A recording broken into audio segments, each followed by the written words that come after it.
Hey everybody, thanks for listening to the podcast today. I'm working on growing my YouTube channel at Alex Swire-Clark. I would love for you to subscribe to the channel and like any and all videos that provide value to you. All of the podcasts can be found there, as well as lots of different video content on emotional intelligence and how you can apply it to improve your personal and professional relationships.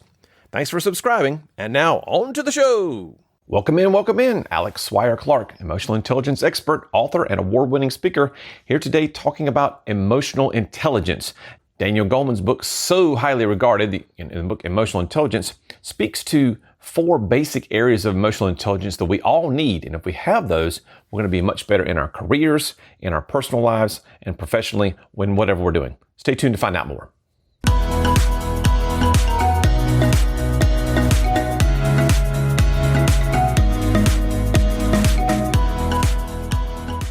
Thanks for stopping by, and as always, please subscribe to the channel, like any videos that you find helpful for your personal and professional lives. Today, we're going to be talking about emotional intelligence and those 4 pillars that Daniel Goleman lists in his book, Emotional Intelligence. The first one is self-awareness. Self-awareness, the ability to understand myself and kind of how I see the environment. What's the lens that I give and receive information through on a daily basis? From an assessment standpoint, how do I see myself? Do I have a really good gauge of how I see the world? Because a lot of us think we're self-aware, but aren't necessarily self-aware. So if you look in the description below, you'll see some links to the assessments that we provide, less than $13 a piece. Great information to help you determine, are you more of an outgoing person? Are you more reserved? Where do you get your energy from? Is it people or tasks and those kind of things? The second piece of the puzzle is self-management. So how do I respond to my environment? So it's understanding myself is great. That's the self-awareness piece. But when things happen, when I interact with others, what am I going to do? It's my responsibility, and it's directly linked to my respond ability. How do I respond in my environment? So this has to do with emotional self-control. Am I a reactive person, or am I going to be proactive in terms of how I respond to things? Can I be adaptable? Am I going to be really strong in one particular emotion? My intensity in that particular area prevents me from being able to adapt effectively over here. What are my blind spots? Am I going to respond in a negative way to someone who's maybe from one quadrant, if you use DISC or Myers-Briggs or EQ or EI or predictive index? What is it going to be in terms of my reaction to others? And this has a direct impact on my achievement, my initiative, and my optimism.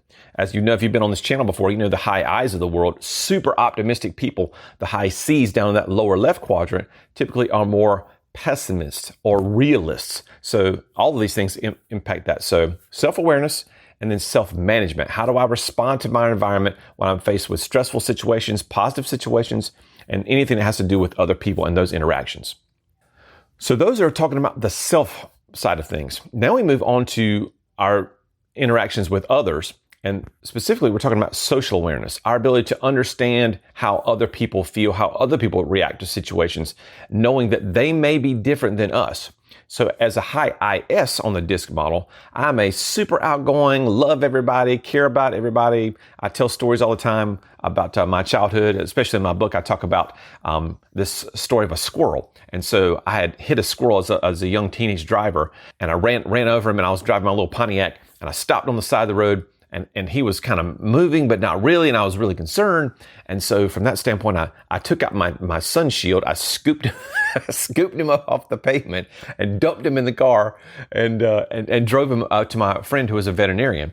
I was over at this place I stopped, and his veterinary assistant came out, Big John. And John was this big burly dude. And he got into my little tiny Pontiac Fiero with this squirrel who happened to be just waking up when John got in there. So John had his gloves on and was ready to kind of carefully pick up the squirrel, and all of a sudden the squirrel's going,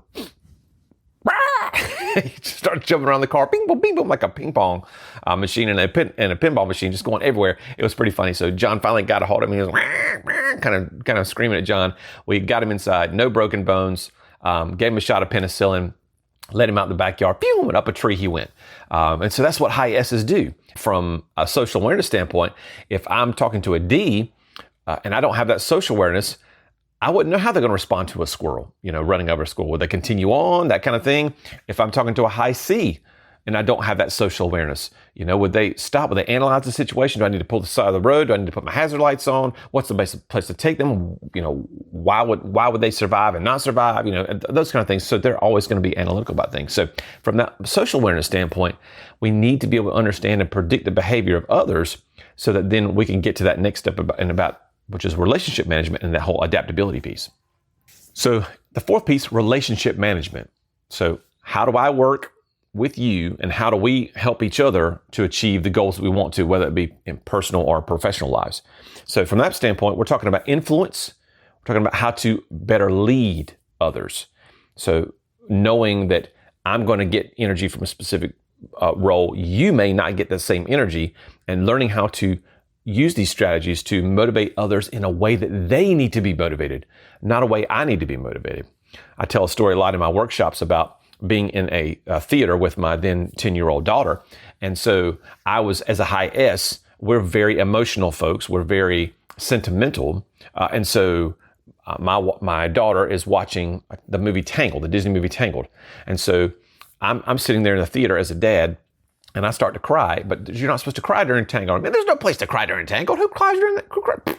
No, you don't do that. Well, there's one scene, if you're a dad, and you're sitting beside your then 10-year-old daughter, where all the princesses ever wanted to do was to see these lights on the anniversary of the princess's birth. So Rapunzel's sitting out there in this boat with this guy named Flynn Rider, and she's starting to look at him, and he's starting to look at her, and Mandy Moore comes on and starts singing, "And at last I see the light."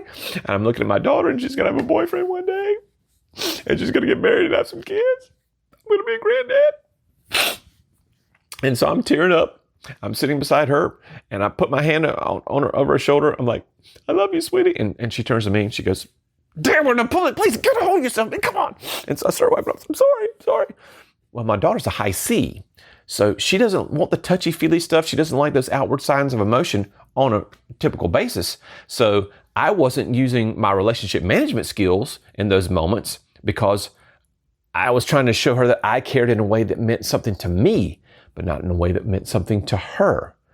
Epic fail. So relationship management is all about understanding yourself and then taking that social awareness and then applying it to create winning conditions for both parties in that relationship. And we can use this for developing others in terms of getting their leadership skills and their emotional intelligence higher, talking with them, coaching them through these things. We can use it to analyze other folks and analyze situations and how people are going to react and how they're going to respond in certain environments. Who is going to be better under stress? Who's going to react more under pressure? Like if there was a fire right now, which personality style is going to really, really take charge and be efficient in terms of getting people out of the building, calling the police, calling the fire department, and the things that they need to do to make sure that we get a winning outcome, which is everybody out of the building and everyone's surviving. And then, of course, building bonds with others, because some people, are not going to approach you in a networking setting type of thing, or in the first time they meet you at a staff. So building those bonds and understanding that some folks are going to be more reserved and some folks are going to be more outgoing, and being able to recognize those things in terms of relationship management. Also about teamwork and conflict management. When it comes to hiring me to come into your company, your organization, that's a lot of times where I'm best suited. And people say, "Hey, Alex, what do you do?" And I say, "Well, I do this and this and this and this." And I say, "Oh, conflict management. Talk to me more about that." And so we talk about understanding other people and this whole self-awareness piece. We have to have a common methodology to speak. So it starts with that self-awareness piece, understanding myself. Then we have that self-management, is understanding that I've got this information now. What do I do with it? The whole Uncle Ben thing, with great power comes great responsibility. Now that I know these things, what am I going to do with them? And so that self-management comes in. And then we start getting into the social awareness piece, and then conflict management is part of that relationship management piece. So I'll come in and I'll work with leadership teams and help them to better coach their people and work with them to manage the relationships. Because a lot of times you'll have this in a lot of companies where sales and the accounting side or the financial side will kind of be butting heads. They don't speak the same language. Salespeople tend to be more outgoing.